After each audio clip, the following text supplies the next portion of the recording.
luckily I was blessed with grandparents and parents who were able to have all that, but put it all aside simply to serve Jesus and serve the people. That's such a great legacy too. I mean, they led the school, no scandals, No, no down, no. Well, I'm sure that they were human, obviously, but you don't hear any stories about the Lindsays and any kind of improper dealings and such. So, powerful woman of God, leading the school, and in 2010 she passes away. But before then, your dad becomes the president. He's teaching here as well. He teaches a creation class, maybe even more.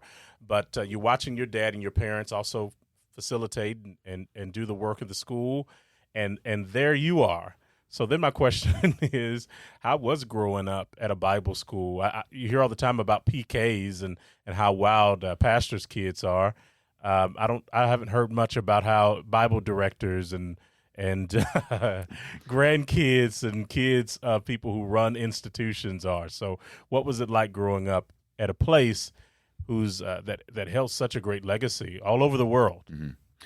Well, for me, I was born and raised on the campus. Again, like I said, my grandparents and parents we didn't have some big nice house. We just had our needs, and so my grandma lived 40 years in an apartment. My parents and I lived in an apartment just down the road from her. They lived there for 39 years before the Lord gave them a house when they were 65 or so. So I just lived here with all the students. I didn't know any difference. To me, the way my dad raised me, he told the staff, if you see him doing anything questionable, just give him a spanking. And they all beat me. So I was just another all of kid. them. Yeah, well, no. I mean, some of them were a little nicer than others. But there were some that did give me spankings back then. But I just didn't know any difference. I was just another kid, just like all the rest, raised here on the campus. They were very strict, where I was not able to do anything. The Cosby Show wasn't allowed to watch. Batman wasn't allowed to watch. They weren't allowed to watch the Cosby Show. No, because the kids were, they would rebel and say, at the end they would apologize, but they didn't want me to see anything. So a little too extreme, I think. That's something, because the Cosby Show was one of the more wholesome of exactly. Yeah. So I don't know if those kind of things maybe caused me to go off on the wild side in a later age, but growing up. It didn't affect me at all. I was perfectly fine. I enjoyed being here. There's tons of kids. We had a gym, playing ball, baseball, basketball. We even had a baseball team on the campus, football.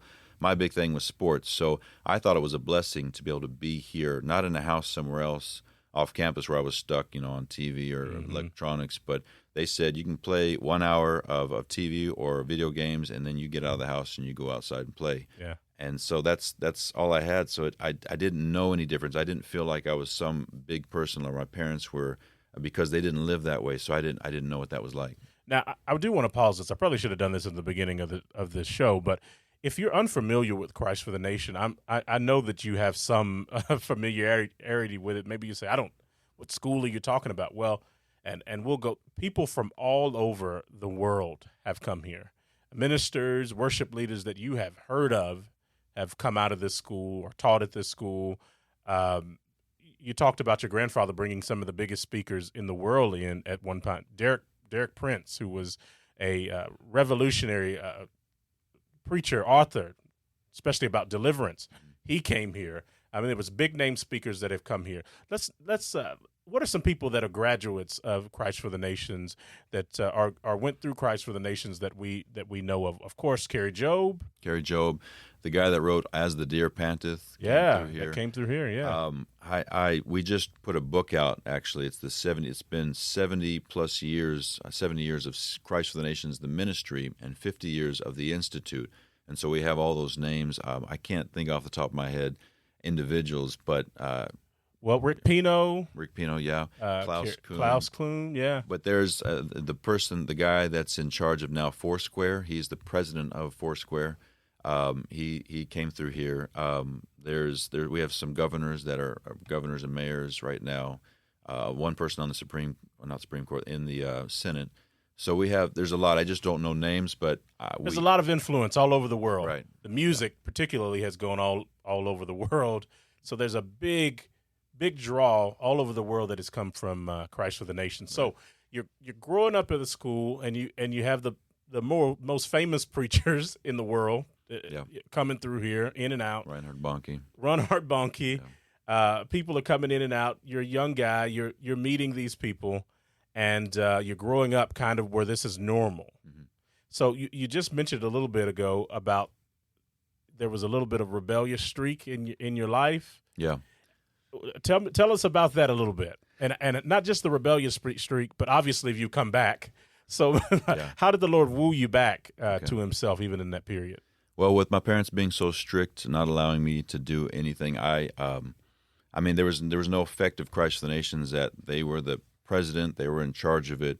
Like I said, I didn't know the difference, so I just didn't care. I was just a kid. I had plenty of friends out in the neighborhood. We played sports all the time, but I. The one thing the devil was obviously trying to stop what's coming right now to Christ for the Nations and to the world, as the Lord's put me as the leader of CFNI. By back then, I mean, I hated my parents more than anything. Why? Just because I wasn't allowed. It was so strict. I wasn't allowed to do anything that I thought was fun as a kid. I would get swats at the school, and then I'd have to go home and get swats at home, and then I'd get grounded on top of that, and I was just always in trouble, 24/7. I mean, one time I remember I was grounded for, I think it was about 9 months to a year straight, nonstop. So which I had to stay in my room. I couldn't go out and do stuff simply because I got grounded for a week, and then I'd do something else, and they add 2 more weeks, and then they add another month. So over time, I just plus the devil just put that hatred in me, and so I just despised my parents more than anything. And so when I was going through high school at 17, I got a car, and then at 18, when I finished schooling, I just began to step away and just go enjoy the world. I wasn't allowed to do anything, so I went extreme the other way, and I went and did everything.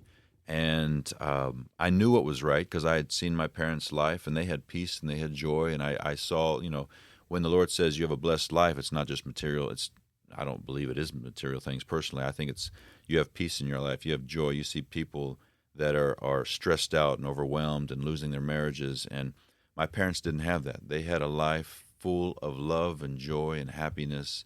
And so I knew that, and I'd see it, but the world enticed me, and obviously the devil got a hold of me.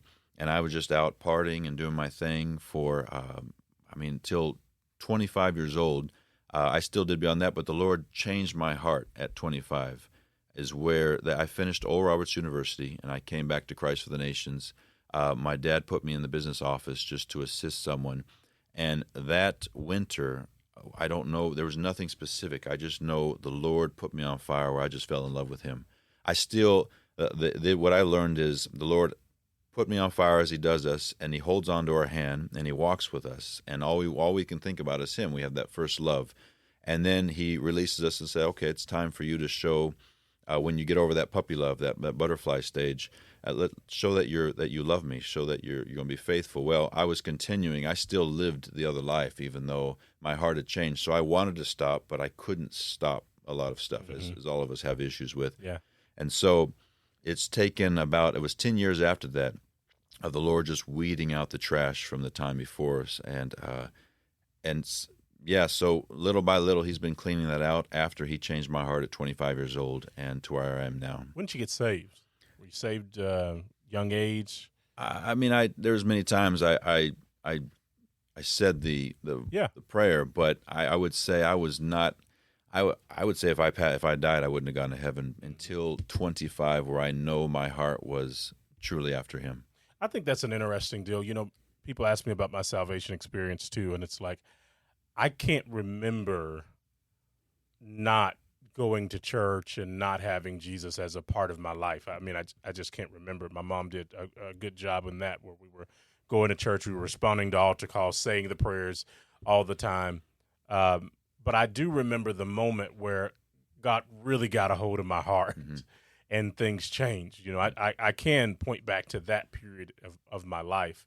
And so I'm assuming with you, going church services after church service, church meeting after church meeting, prayer line after prayer line. Yeah. I'm sure that you got hands laid on you, and you were responding to ministry even throughout the history of your life. But something happened when you were 25 years old, or Right. something happened when you were 35 years old, that God really started to bring you into maturity. Right. Yeah. Yeah. So He did. I don't have an answer as to what specifically that was, but I was even worse after he changed my heart, which is really weird. But I knew that my heart, I so desperately wanted him. At 25, what happened? He put in a heart of worship in me, where worship was the thing that kept me for the next decade, that I was doing even worse stuff than I was in the past. And so the only time I can get peace and joy is that I was in his presence in worship, bowing before him and saying, Lord, I'm sorry for what I've done. I continue to fall, but I pick myself back up. Well, I bet the intensity of the attacks from the enemy, temptation or whatever the case is, would intensify, especially knowing the call of God that is upon your life. We'll talk about that in just a moment, because I also want to talk about being a third-generation leader, talking about finding who you are as a minister, not trying to be like your father, or what the temptation there is and all those things. So we'll come back. We'll take a quick break, and we'll come back. This is Grace Talks. I'm here with the COO of Christ for the Nations, Brother Golan Lindsay.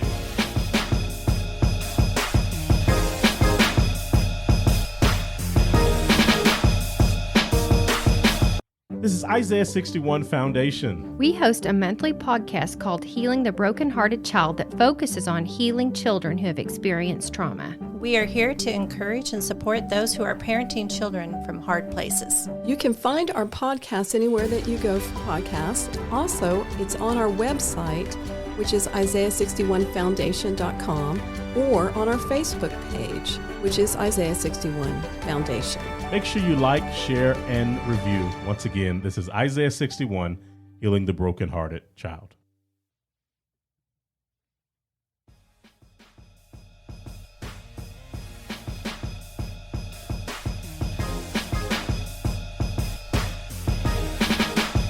Grace Talks. We are back.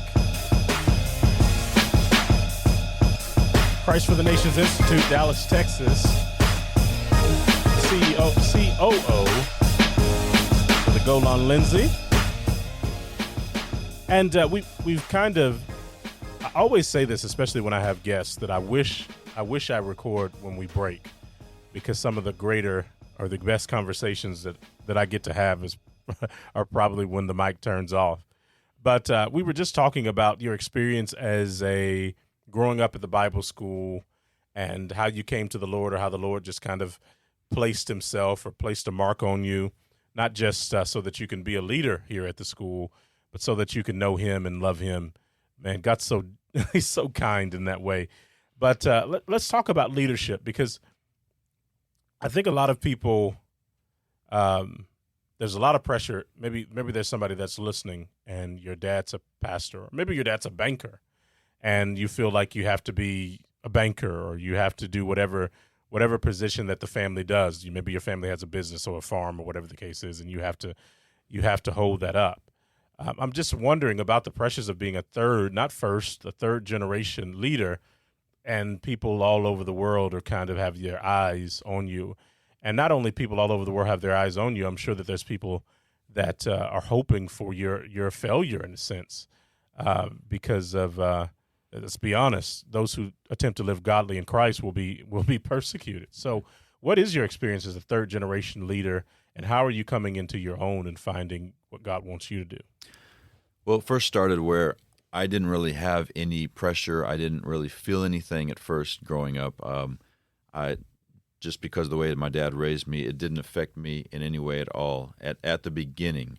So there was no pressure until when the Lord began to give me revelations of what Christ for the Nations is. He began to give me his heart. Growing up, even before things changed, I don't know why, I always would pray two things I remember since I was young, about 12 years old.